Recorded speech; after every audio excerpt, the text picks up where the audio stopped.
Hello there, ladies and gentlemen. This is Wisdom Light, bringing you some gameplay of Warframe. In this episode, we're gonna be trying to do something a little different than what I normally do.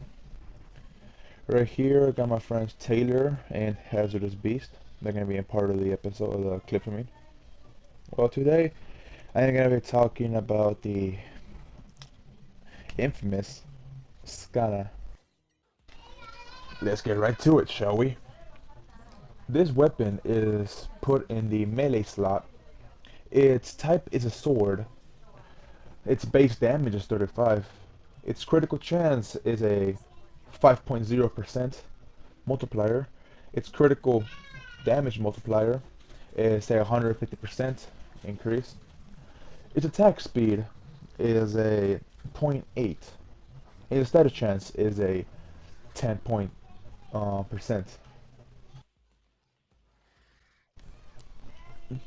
The weapon itself has a primary damage type of slash. Slash by itself is 75% negative against Grenier, meaning you'll do in generally 65% less damage.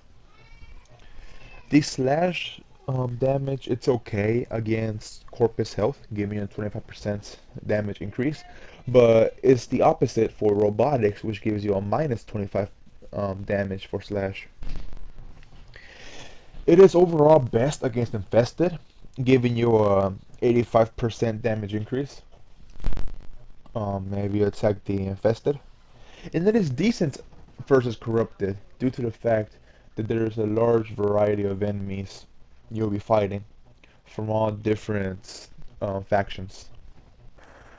The weapon itself comes with an innate V polarity in the stance slot, which is a perfect match for the Crimson Dervish stance. The Crimson Dervish stance itself gives the player a times 3 damage increase, if I'm correct, in the initial two attacks or two slashes, really helping his weapon DPS perform up there in the higher tier weapons. Many people never liked the Skana due to the fact that it's the very first melee weapon you start off with before the newest update to the tutorial. It was the blade you were given to fresh out the cryopod, right there, right next to your Breton and your Lato. Weapon itself, what I've seen, not many people use it, but if you have the correct setup on it, with the appropriate mods, you can actually do some decent damage. Of course, it is not gonna match the Draka Prime with the Crimson Dervish or a Dragon Akana. No, no. This weapon is not meant to be that high end tier, but it does give the players a challenge if you wanna try to, how can I say this, surpass the expectations of a weapon like this, meant only for beginners. Of course, it can be carried over to end game, but most people, well, I won't say most people, some people won't be able to mod this weapon correctly to correspond for the higher difficulty of the enemies. And most beginners drop this weapon anyways, due to the fact that, well, in my own personal opinion, when I first saw this weapon and I compared it to the other players that I've seen when I was leveling up, the other people used to kill enemies in 1 or 2 hits. And I'm over here hacking and slashing at an enemy for about, let's say, half an hour just trying to kill them. I remember the first time I ever did Vor by myself, it took me almost an hour just to get past them with this weapon. What I'm trying to say is, the weapon has some hidden potential some players may not really notice or try to figure it out. As I have told my friends and other people I have played against in competitive games or cooperative games like this, the item is not overpowered or underpowered itself. It's how the player decides to use it. There's no way you can pick up this weapon and expect to get incredible numbers right off the bat. You have to work with it, you have to grind with it, you have to know how it works and what it's best fit for.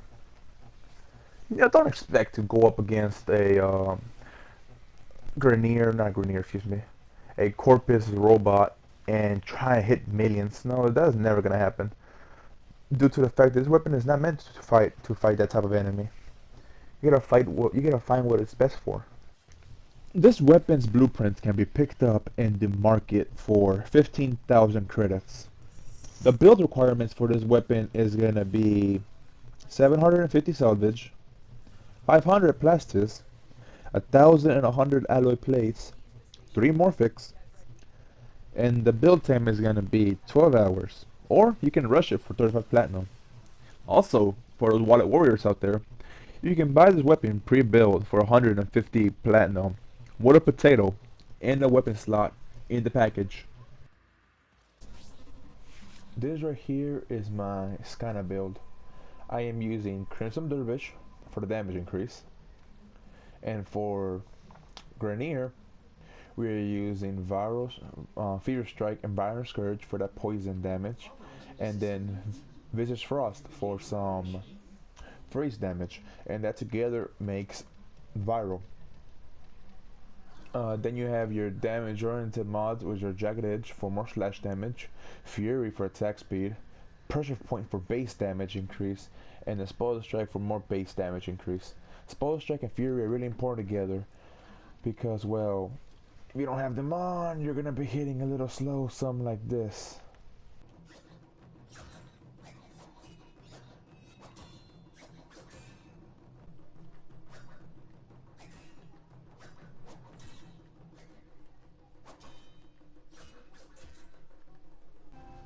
And that is the reason I have on Fury and Spoiler Strike. And the thing that actually is still a work in progress from what I've read is Bright Purity. 100% damage increase for the Skana and 1% plus 1 purity. This is a new local mod, and the thing about this is that it gives, whenever you fill up the meter, it gives off a area of effect, an explosion or a wave you can say, and it gives off corrosive damage, healing you in the process and increases your maximum health, which is pretty good if you're being surrounded by enemies, or if you're using a melee frame like Valkyr or Ashe Loki. For Corpus, same setup, only difference is focus energy and shocking touch for channeling efficiency, and well, this is base damage. And then Vicious Frost again, and same problem I believe. If you don't have, if you don't have Vicious Wind, you can always put on North Wind. That will work. And for Infested, I use Fever Strike, Voltec Edge, and Molten Impact.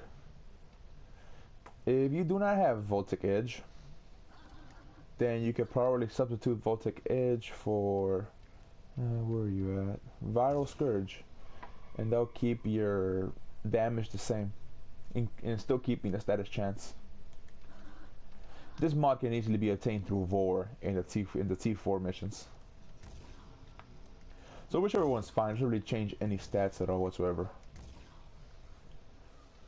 Oh yes, and this one right here for the Grenier is also the one I use for the Void, due to the fact that it has Viral, and it's really pretty effective against some of the enemies there, with little to no resistance that I know of. And as always, people, remember, if you like the video that you've seen, comment, like, and if you want to support the channel, please share and subscribe. And as always, peace out.